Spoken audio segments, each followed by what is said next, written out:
আজকে দেখো একদম সিম্পল খাবার মানে হচ্ছে ডাল আর হচ্ছে আলু সেদ্ধ। এটা একদম মানে মাকে বলেছিলাম ডালটা পাতলা করে করতে, কিন্তু তারপরও ডালের মধ্যে দেখো কত শাক পাতা কী কী দিয়ে দিয়েছে, ডাঁটা রোটা।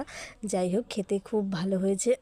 তোমাদের কার কার এরকম আলু সেদ্ধ ডাল ভাত খেতে ভালো লাগে অবশ্যই কমেন্ট করে জানিও। আমার তো দুর্দান্ত লাগে, কিন্তু শুধু ডালটা যদি থাকতো তাহলে একটু বেশি ভালো লাগতো, কিন্তু এই ডালটাও খেতে ভাল লাগছে, অতটাও খারাপ না। আর মানে সবজি টবজি বেশি কেউ খেতে চায় না বাড়িতে, ভাই। তো সেই জন্যই মার মানে এইভাবে রান্নাটা করে যে ডালটাতে সবজি টবজি মানে শুধু সবজি বলতে একটু লাউয়ের পাতা আর হচ্ছে কয়েকটা ডাঁটা দেওয়া হয়েছে। আর আলু সিদ্ধটাকে শুকনো লঙ্কা ভেজে তারপরে মাখানো হয়েছে, খেতে খুব ভালো লাগছে। আজকে তোমরা কী কী খাওয়া দাওয়া করলে, কী কী দিয়ে অবশ্যই কমেন্ট করে জানিও। আর আমার ভিডিও যদি ভালো লাগে তাহলে লাইক কমেন্ট শেয়ার সাবস্ক্রাইব করে আমার পাশে থেকো। আর কি বলবো, থ্যাংকস ফর ওয়াচিং, বাই।